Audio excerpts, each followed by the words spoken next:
Hello, et est-ce que vous saviez que George Miller, au-delà d'être le réalisateur de la quadrilogie Mad Max et du futur Furiosa, vous voyez les styles des films Mad Max,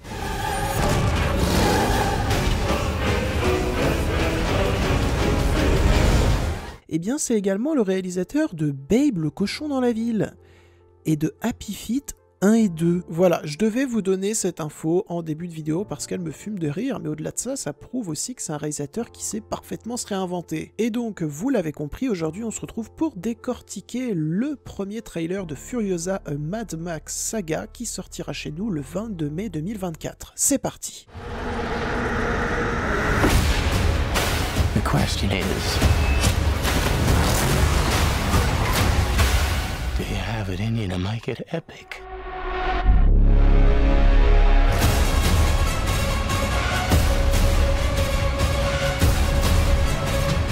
Bon, déjà, la première chose qui te frappe quand tu regardes ce trailer, c'est à quel point il est beau, à quel point la proposition visuelle a l'air juste extrêmement radicale, mais également et surtout extrêmement folle. Tout comme l'était la proposition visuelle de Mad Max Fury Road.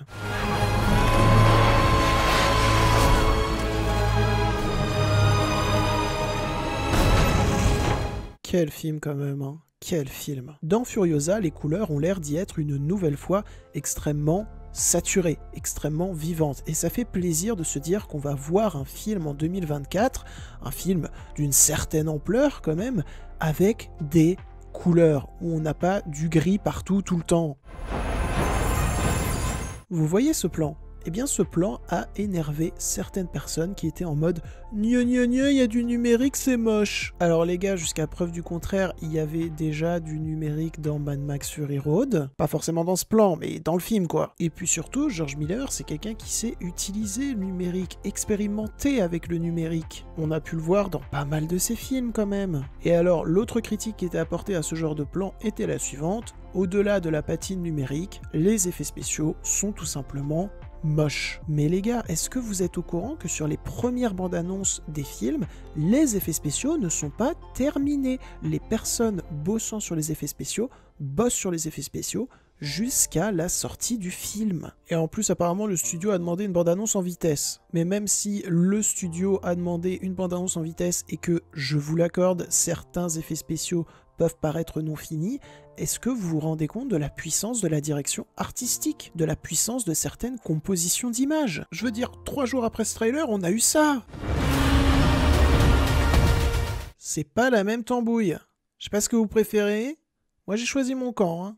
Et mon camp s'appelle Furiosa. On a eu bien évidemment d'autres critiques, comme par exemple « Ah, c'est un film sur Furiosa, c'est pas un film avec Max ?» Ah bah j'irai pas le voir parce que c'est pas Max qui est à l'écran. Alors déjà c'est complètement stupide de penser ça, mais en plus de ça, est-ce que vous êtes au courant que Mad Max Fury Road était quand même à 70% porté par un casting féminin et non par Max? Je vais même aller encore plus loin. Est-ce que vous étiez au courant que Mad Max Fury Road, c'était déjà un film beaucoup plus centré sur Furiosa que sur Max? Dans Mad Max Fury Road, c'était beaucoup plus Furiosa qui avait des moments de gloire. Le personnage qu'on creusait le plus, c'était le personnage de Furiosa. En témoigne cette scène avec ce plan sublime.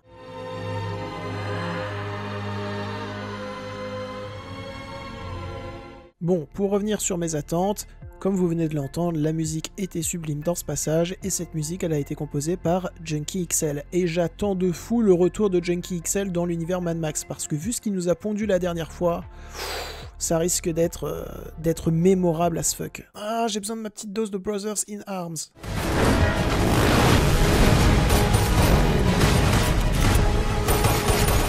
Ah, ça va mieux. Désolé, j'étais en manque. Bon, sinon, avoir casté Anya Taylor-Joy, qui est une actrice que j'adore, soit dit en passant, dans le rôle de Furiosa, est une très bonne idée selon moi. Elle correspond parfaitement au personnage qui nous a été présenté avec Charlize Theron dans Fury Road. Parce qu'elle a un visage très carré, très symétrique, avec un regard déterminé, direct, qui te dit « j'ai du vécu, j'ai même un vécu très difficile ».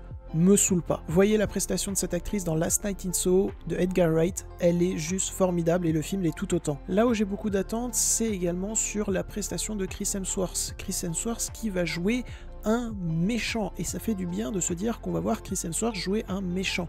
Et surtout, j'ai très hâte de voir comment George Miller va pervertir l'image de héros qu'a Chris Hemsworth. Et j'avoue que je l'avais pas reconnu avec sa prothèse, parce qu'il a un faux nez. Ouais. George Miller a également fait le choix de ramener Immortal Joe, et alors c'est pas pour me déplaire, puisque c'est un personnage très emblématique de Fury Road qui m'avait beaucoup intéressé.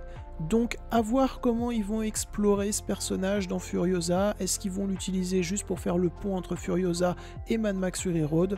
On verra bien, mais j'ai confiance en George Miller. Et puis, enfin, on va finir là-dessus. Je trouve que les scènes d'action, les scènes de course-poursuite en voiture ont l'air extrêmement prometteuses. En même temps, quand le mec qui réalise le film nous a sorti ce genre de plan en 2015...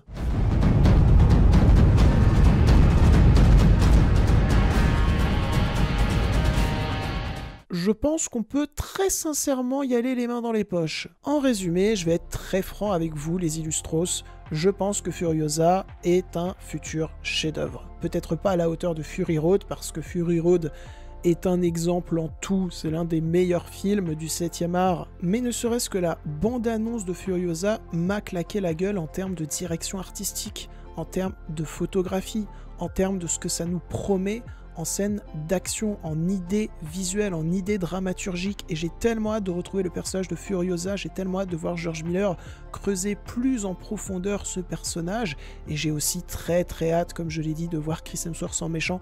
Bref, j'attends ce film comme le Messie, et je pense qu'il va réaliser un nouveau changement dans le cinéma d'action. En tout cas, je l'espère, mais j'espère également que cette vidéo vous aura plu, intéressé et diverti. Si c'est le cas, n'hésitez pas à la liker, commenter, partager et à vous abonner à la chaîne. J'ai vu qu'on était 853 sur la chaîne, merci beaucoup à tous et à toutes. D'ailleurs, vous avez remarqué que je vous ai appelé Mes Illustros, c'est un pseudo que j'ai trouvé avec un ami. J'espère qu'il vous plaît, n'hésitez pas à me donner votre avis sur ce pseudo en commentaire. Sur ce, on se retrouve très vite pour une nouvelle vidéo, soit en face cam, soit comme celle-ci.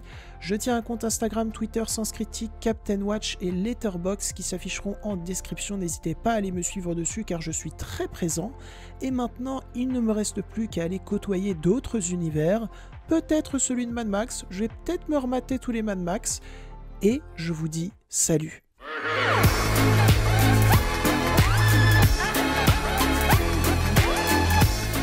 Sinon, vous pensez qu'il s'offre quoi à Noël dans Mad Max? Des volants, genre?